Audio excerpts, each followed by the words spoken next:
Puwede ka ba mag-share ng isang hamon na nakapagbago sa'yo? Parang dun nga sa una nahihirapan ako kasi Grabe, di ko alam kung paano masasabi after sa part mo. Pero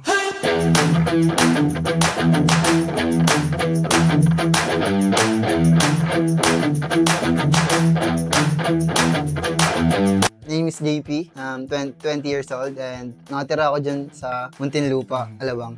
Ayun. Working student ako. First year college. Okay. Mass communication student. Yan. So I'm Yuan, 19, studying in Benilde, course ko Multimedia Arts. And I'm not a working student. So actually we have a few questions here to guide us lang. Pero I don't really want to follow through with it. So let's Question just ba? get ideas na lang. Game. So for you these days, saan mo nahanap yung joy mo? Saan ka For natutuwa? me, siguro yung sa friends ko. Friends. Sa friends ko. Kasi lately, puro problema sa family eh. And sa work and tsaka sa school. Halos nakaka-burnout talaga as in. So, ayun, kailangan ko ng friends and sa friends ko talaga na nalalabas yung energy ko and nakakalimutan ko talaga yung problema. Ako rin actually, grabe. Friends din. Tapos, ayun, ano bang niya? Anong bonding niya ng friends bonding. niya?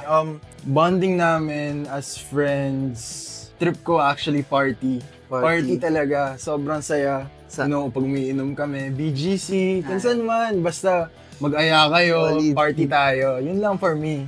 Pero, ikaw ba? Ano bang? Sa amin, sports. Sports. Playing volleyball. Basketball, Yan, ganun. dayo-dayo kung san-san, ganun. Dito lang. Dito lang. Tapos, pag may mga pustahan. Okay, yan, pustahan. ganun. Tapos, pag nanalo, ayun, pag nakuha yung prize dyan, kain sa labas, ganun. Ayun, sobrang simple lang, pero, diba, sobrang saya. Ako rin actually, naglalaro kami ng friends ko. Basketball rin. Basketball. Tapos, hindi kami sumasaling tournament naman, pero pagkatapos kakain kami, restaurant, para basta kayo ba, saan kayo kumakain? Wala, dyan lang din, parang, yan, street food. Yan, Street food, sarap. Yan. Second question natin is, let's see. Pwede ka ba mag-share ng isang hamon na nakapagbago sa'yo? Anything recently or nag-change talaga na?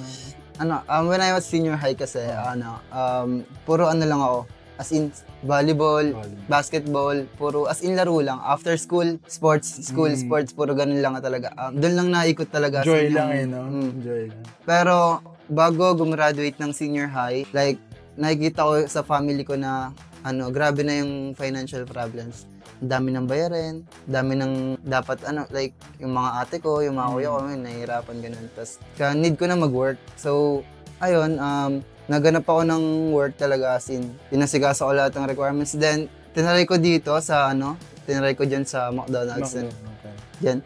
Na-hire ako as a gel, kumbaga sa party. Yan, okay. Yung mga hosting, gano'n, tag dito. Tapos, ayun, nakuha naman ako. Tapos, after nun, ayun, nagtuloy-tuloy yung work ko doon. Then, sa una, nahihirapan ako kasi parang hirap. So, kasi, ang pasok ko nun is is 12 to 6. Ay, 12 to 7. Uwi ako 7 p.m. Tapos, after yung 7 p.m. na yun, diretso sa work. Tapos, out ako sa work 2 a.m. Ganun. As in, sobrang shift mo? From 7 till 2? Ganun. Tapos, puyat, di ba? Ganun. Tapos, pag uwi, pasok. Pag uwi, tulog. Tapos, gising, pasok ulit. Ganun. Parang doon, paikot-ikot na lang ng ganun. Hanggang sa, wala na akong time sa sports. Yun. Dami ng aya sa akin. Pas muna ako dyan, may responsibilidad na ako Doon ko napansin na nag-iiba na talaga. Ayun, hanggang sa nasanay ako, tuloy-tuloy lang. And kumikita naman ng pera, ayun, pag sahod talagang, yun, paldo-paldo. So, ayun, ikaw ba? Grabe, di ko alam kung paano masasabi after sa part mo. Pero, actually for me, hamon, nung sinasabi mo yung part mo, actually wala akong masyadong naisip. Because growing up in my family kasi, I don't mean to compare naman, pero lahat kasi parang nabigay na sa akin. Lahat ng kailangan ko. Andun na, parang, hindi na ako nag-worry eh.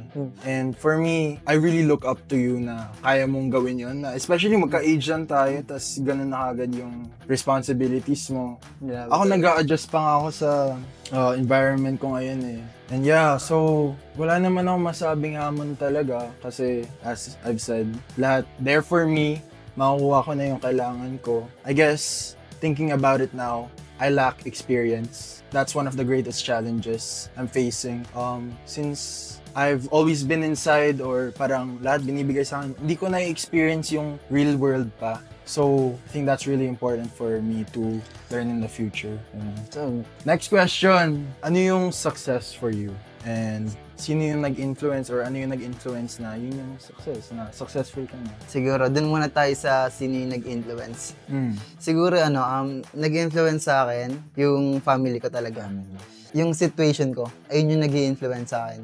Na hindi dapat akong mag-stay sa ganun lang, kundi kailangan kong may gawin. Ayokong mag-stay sa ganun lang. And ayun, yung success for me, yun, achieving my goal. Yun lang yung way para maahon ko yung family ko sa hirap. Yun, mabigyan ko ng maayos na bahay, mabigyan ng maayos. Gusto ko yung gusto kong dumating sa point na stable financially. So, ayun. So, for Sa'yo, me naman, sa tingin mo naman, ano sa'yo yung sa'yo? influence, pareho lang tayo, family rin. Family. Ako, family-oriented rin ako. Kasi, same lang tayo actually, mom lang din yung nagpalaki sa Si akin. ma'am. So, lahat gusto kong ibalik kay mami, ganun. Para okay lang din siya. Kahit, Iba kasi talaga yung pakiramdam pag pag nabalik mo yung, di ba? Kahit sino naman feeling ko kailangan, you want to give back to your parents rin. Pero, success, gusto kong i-make sure na kaya kong ipatakbo yung business ng family namin. Yun lang. Sobrang simple Ano lang. yung business niya? Ang business namin is actually, tawag yun, furniture. So, Mga furniture. oo, kung time na ng mom ko mag-retire, ako na yung kukuha ng business. Ano to, company? Company. Anong company? Yung name ng company is Upcycle. So, not to get too deep into it, pero yun nga, parang I get the knowledge to be able to keep the business going. So, ayun, next. Last na tayo. Last, yeah. Game na. Pagkatapos nyo marinig yung kwento ng isa't isa, ano ngayon yung nafe-feel nyo? And nagbago ba yung meaning ng buhay para sa inyo? Actually, feeling ko madami tayong similarities. Hindi naman sa pareho tayong buhay. Ibang-iba actually, pero nalalagay ko yung sarili ko sa sapatos mo, you know? I can put myself into your shoes. I see na how hardworking you are, tapos yung mga gusto mong mangyari para lang happy yung parents mo, yung siblings mo, I look up to you. Tapos, of course, yung story mo as a working student, napakahirap, to be honest. Hindi ko alam kung paano mo kinakaya. So, there's a lot of things I learned today, and I'm glad to meet you. Right. So, ikaw naman. So, ayun, siguro, sa mga narinig ko sa'yo, siguro, gusto ko rin dumating sa point na yan. Hindi ko na kailangan mag-work, as in yung, like, nang gagaya ng work ko, di ba? Kasi, di talaga biro dun sa work. So, mas okay kung may sarili kang business para, di ba? Ayun, di naman tuloy pa rin sa hamon ng buhay. Go with the flow. Yun, hanggat kaya ko. Basta, ayun, tuloy lang ako ng tuloy. Work, school, ganun lang. Kahit siguro hindi ko muna magawa yung mga gusto ko, like sports, ganun. Basta, magawa ko yung mga responsibility ko as bilang sa anak. So, ayun. Nakaka-amazing. Yes. Nice meeting you. Nice. Guys, thank you for having us. Yay!